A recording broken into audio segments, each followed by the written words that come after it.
Hello and welcome to our final episode of The Final Score. I'm your host, Hampton Gardner, alongside Nazim Trowell-Wells, Justin Norris, and Roger McLean. As you can see, in honor of the NBA playoffs, we all got on our NBA gear, repping our teams. But today we have a special guest. We want to welcome a Hampton lacrosse player in the house, and his name is D.T. Trowell. He is a sophomore journalism major from Louisville, Kentucky.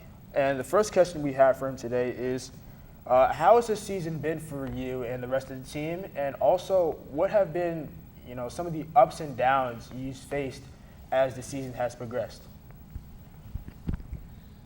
Well, this season, we're on our way to our first winning season ever in school history. It's something we've been working for. Lacrosse is all year round from fall season to the spring season. And the drive and motivation has been there. And we've been putting it on the field. Coach has been giving us the right plays and the right path to go to the winning season. So, we're hungry. Ups and downs wise, we've had records out here, most points against a D1 opponent. We won multiple away games. We had our program's longest win streak at 4. So we're looking pretty good. A couple downs. We just need to learn how to fight against the bigger teams. Us being a new D1 opponent, we're rarely facing these D1 teams. So, as the years go on, we're learning, and, hopefully we can compete. All right, that's good. DT, what's one thing you're looking to add to your game over the offseason? This offseason, I want to work a lot on my hand speed and hand-eye coordination and work on stepping to the ball, attacking the ball more, and a lot more with my outlet passes to my teammates on the clears.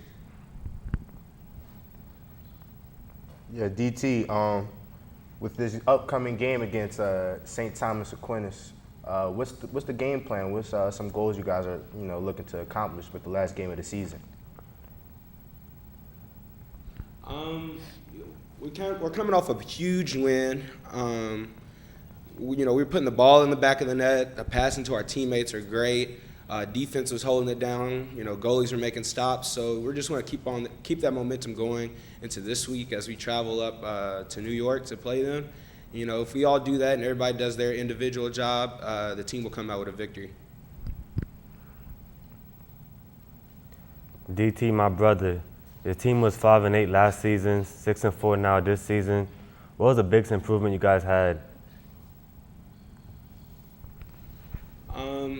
We added a lot of leadership. We added 2 more captains to the team, which really helped with morale. The off season, we worked a lot more in the weight room, conditioning. A lot of people had their sticks going, whether it was a captain's practice or a regular practice. You could see the hunger and the fight more this year. Last year we practiced 3 times a week, Monday, Wednesday, and Friday, but now, we're going all 5 days of the week. We're just going at it. And at the beginning, it took us time to get used to, but towards the end of the season, we loved being out there on the field, whether it was practice or games. We're always hungry. All right, man. Thank you, DT. And we want to wish you the best of luck with your final game this weekend, and also good luck on finals. Thank you. Thank you for having me. All right, no problem. We'll take a break for right now, but when we're coming back, we'll take a look at what's going on with Russell Westbrook and the Oklahoma City Thunder.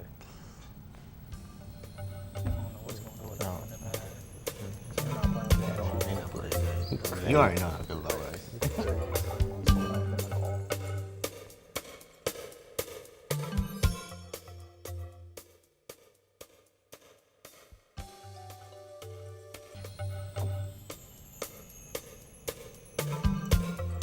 All right, you guys, welcome back. Now we're going to talk about the Oklahoma City Thunder and Russell Westbrook.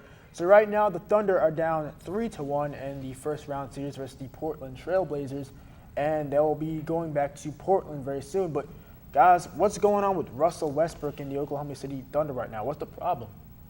Man, it's the same thing. It's the same thing that's happened to Russ every year in the playoffs. He's not efficient. He's shooting his team out of games. He's only shooting 36% from the field, 30% from 3. You can't have that type of performance from your best player. I have to agree with Justin full-heartedly. Russ is just shooting his team out of games. I understand Russ is the alpha dog. He wants to win the game so bad, and he feels like he can do whatever, does whatever he needs to win. But it just comes to a point where you have to know your game. You have to know your game, and if you know that the shot isn't falling, then you have to get away from the shot. Be aggressive. Go to the basket. And if you can't make anything at the basket, Get your teammates yeah, involved. get your teammates involved. And yes, he does. He averages, a bunch of assists. Led the league in assists, but it's just not the same. He's just shooting his team out of games, and possessions matter in the playoffs. Possessions matter in the playoffs. And if you're just going to throw up any shot or a bad shot, then you're just throwing away possessions, and you're just not going to win that way. I agree with you. I think possessions and matchups matter in the postseason, and also shooting ability. If you can't shoot the ball efficiently in the postseason, that's going to be a killer for your team. And the fact of the matter is, for the postseason this year, Damian Lillard has just been a killer because of his ability to shoot the basketball. Logo I Lillard. know Russell Westbrook is a fantastic playmaker. He's a triple-double machine, but at the same time, you have to put your team in situations where you can shoot and limit the turnovers. And also, I need to see more from Paul George. Paul George, throughout the whole season, has been a guy that can clamp the other team's best player. But right now, we haven't really seen much of that, and also we haven't seen anything from the offensive side of the ball. So the Oklahoma City Thunder, Billy Donovan needs more from his team going into this next game, particularly his best two players. I'm not worried about Russ and his struggling to play. Yes, he's in a slump, but everyone gets in a slump. I want to hear this. I want to hear this. Yeah. I just believe, like you said, he does force shots up. He needs to play in the flow of the team. But the problem with the Thunder is not all about Russ. It's the defense. The regular season, the team was top 5 in defense. They play with no heart now. No heart at all. Your team is going to play with no heart when they play all out on defense, and Russ comes down and shoots a bad shot. That's deflated. That That's kills your deflated morale. to your Deflated. defense. You're When right. you're running But back- during the regular season, their offense started with the defensive end, Right. running on fast breaks. They're not getting on the fast break a lot because they can't play no defense right now, Well, I feel like especially on the bench. I feel like this really has to do with shot selection at this point, because if you're playing basketball, we've all played 5-on-5, and we've all played with that one guy who's a freak athlete, but he just struggles to make shots. If you're playing defense so well on one side of the court and you're going back on transition offense, and he throws up some wacky, goofy shot, and you're like, what's going on? You don't want to be a part of that. So Yeah, you're not hustling guys like back on Steven defense, Adams right. and guys like those guys, they don't want to play so hard on defense and scrap on the boards just to see Russell Westbrook throw up a shot. And also, if you're not playing hard, like you mentioned, that's just a testament of the leadership on the team. So, what's Paul George doing? What's Russell Westbrook doing? We know they're great players, but we need to see more from them. Look. You guys acting like Russ is the only one taking bad shots. That whole team is taking bad shots if No, you really but think about it. look. But he's the Russ, best player. yeah, Russ is the Russ buck is your stops best with player, him. and he's genuinely just not making shots. He's shooting. He's a career 30% three-point shooter. This year he's shooting 28% from three. It's very bad. And it's not like he took a little bit and he just missed them all. He's taking a lot of threes and he's still missing them. He's also shooting 65% from the free throw line. So when he gets to the foul line, it's kind of like a hit and miss game. Yes, as the series has gone on, he's been hitting his free throws, at a well clip. But we're also talking about, this isn't the regular season. This is the postseason. If you know anything about the postseason, the game, when it speeds up, it speeds up. And when it slows down, it slows down. And the Blazers, they're going to slow you down. They have guys like Enes Kanter in the game, legitimate post-up threats, because that's what they're used to with Nurkic. Nurkic came down, he scored, and they're going to slow you down. Once you get down into that half-court set and they slow that game down, shooting 65% from three-point line, from the free throw line, and 28% from the three-point line, it's not going to go well for you, and especially with a passive Paul George coming up. It's a recipe for them to struggle in the half court, really. And they've kind of been hiding it the whole year, and now they're finally getting exposed. Don't worry, Russ will play better. I sure hope so. I really do hope that Me Russell too. Westbrook plays. That's my favorite point guard, but he's He's my letting me favorite player. He's letting me down right now. I Yeah, can't- because we're talking about an MVP player, and it looks like their season can get ready to end if Russ and PG don't play well. It ends tonight. All right, but moving on to our final topic, we're going to talk about the NFL draft. So the NFL draft is coming up on Thursday, and we're going to see who could possibly go number 1 overall. So some names have been brought up, whether it's Kyler Murray, whether it's Quinnen Williams, or whether it's Nick Bosa, who's the brother of Joey Bosa. Guys, who are some of the players you think is going to be first taken off the board? I like Kyler Murray. I think he fits that system, the Cardinal system, very well. And I feel like they need a type of quarterback that plays like the way he plays, a quarterback that can scramble out of the pocket and not escapes and throw on the run. So I think he's the quarterback. I can't believe I'm saying this. Y'all know I don't agree with Rod a lot, but Nobody I'm agrees also with I was saying I'm also going with Kyler Murray. I like him to go number 1 overall. Like Rod said, he's a dual threat. And I think quarterbacks nowadays, you can't just be a pocket passer. You got to be able to make plays out of the pocket. And I don't think Josh Rosen had a good season last year. So I think they're going to move on from him and try to get some value back for him and go number 1 with Kyler. I'm gonna have to disagree with you guys. I have Nick Bosa actually going first overall. Nick Bosa, dominant pass rusher. I mean, the boy's nasty in the backfield. Look, if I'm a quarterback, I hate to see him. If I'm Dwayne Haskins, I'm glad he's on my team and not against my team.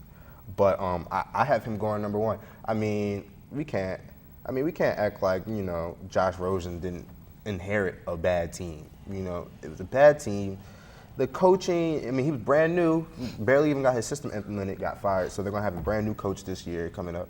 And, really, it was kind of like he has a older Larry Fitzgerald. So that is their weapon, if you can consider it one. But at the same time, he just inherited a bad team. I didn't think Josh Rosen was really that bad. I just think the team was that bad. And I think that they're going to go with Nick Bosa for number 1 just to, start the build on the defensive side, because there are other QBs in this draft. And I like Nick Bosa going to the Cardinals, and then hopefully the Giants getting Kyler Murray because they have the 3rd pick. And I know San Fran, they're not drafting Kyler Murray number 2 overall, because did you see what they paid Jimmy G? Yeah. So They get the big bread. Yeah, they're not getting a quarterback. That's not what they're looking for. So, I like Nick Bosa going to the Cardinals, and I also like Kyler Murray going to either, if the Giants are number 3 and they don't take Kyler Murray or Dwayne Haskins, Gotta take That'd be a Dwayne. mistake. yeah, they just have to throw their whole franchise away at You this gotta point. take Dwayne. But that's my take on it. Now, for me, I think the Arizona Cardinals should go with Quinnen Williams number 1. Now, that may be the most unpopular opinion, but Very unpopular. but what do you I'm think? I think Quinnen Williams would be good for them because they really need to get good on the defensive side of the ball, and I just believe that in terms of Nick Bosa is good. Yeah, he's a good pass rusher for them. I think that Quinnen Williams is the pure best defensive player in this draft. Okay. Which is why I had Quinnen Williams. So, Nick Bosa is good, and I think he'd be a good suit for San Francisco. But the reason why I didn't say Kyler Murray is because I think that Josh Rosen would be just as good as a fit for the air raid offense that Cliff Kingsbury is trying to run in Arizona. I don't think that Josh Rosen, you should just throw him out of the way. You invested your draft picks in him last year to pick him in the first round. So what you really need to do is just build a better support system for him. Yeah, you got Larry Fitzgerald, which you mentioned earlier, but you need both the offensive line. You need to make sure that David Johnson can play all 16 games, and you need to get other receivers that can help Larry Fitzgerald. Because they have Darren Brown. They let go of John Brown a few years ago. They had Malcolm. They had a whole bunch of receivers come in and out of Arizona. So if you're the Cardinals and you're Cliff Kingsbury, you came from Texas Tech and you ran that air raid offense in college. And a lot of people are skeptical of whether it's going to work in the NFL because the NFL and college is kind of different. Very different. Very different, actually. But I think that you just go with the best player in the draft. And I think the best player in the draft is Quinnen Williams. He's the most dominant. If you look at his tape at Alabama, he was the most dominant interior defensive lineman in the country. So I'm going with Quinnen Williams as number 1. That's an all right take. I can accept that. I mean, I still think that, Nick Bosa, I still think that he changes. I think he can change games. I think his game definitely translates to the next level very well. But in terms of, now that we already talked about the number one pick, in terms of each and everybody's individual teams, who are some of the players, or what player do you think should go to each and every one of our respective teams? I think anyone, well, for my Falcons, anyone that can get after the quarterback. We need a pass rush so badly. Like, whoever's the best pass rusher available, please draft them. I feel like with the Saints, we even got a first-round pick. Yeah. So I don't even know. That's tough.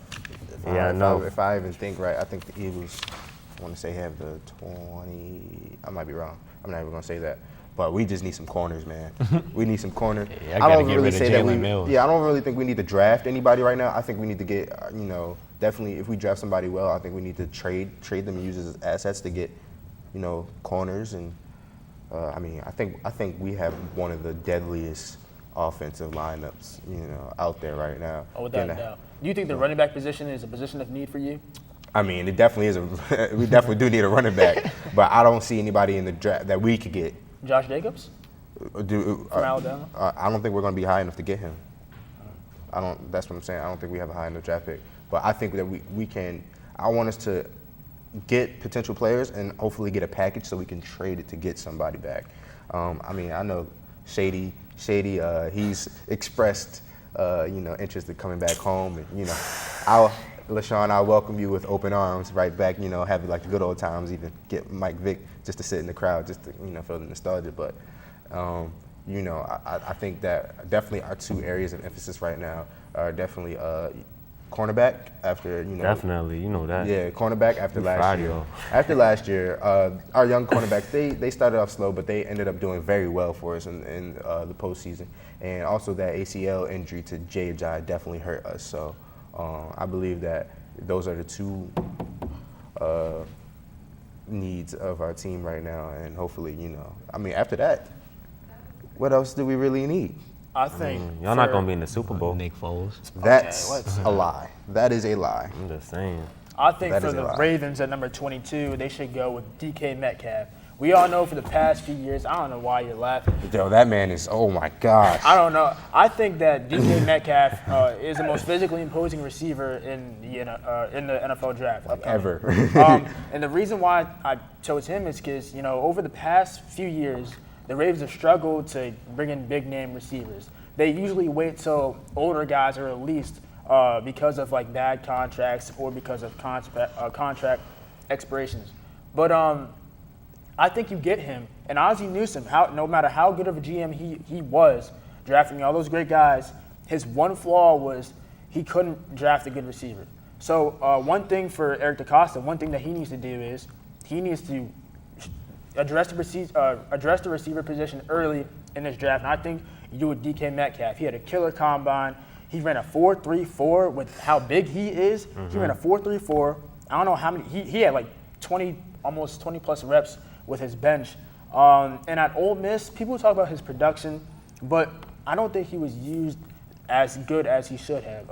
And A.J. Brown, who's his teammate, had better numbers. But I think if you put DK Metcalf in a system that could be beneficial for him, he's going to thrive. And I think that system in Baltimore, where they're going to be run first, and then if he's open in play action RPO, he's going to be good for that offense. Yeah, I wanted to ask you that. How do you feel like Baltimore could use DK? Because I feel like in Ole Miss he was kind of used as a deep ball threat. Kind of like catch it. Since he's so physically imposing, like he's huge, he can usually catch it over smaller corners. But that's not really Lamar Jackson's game to float it over and put it right on the money. So I'm interested to see how you guys would use DK Metcalf.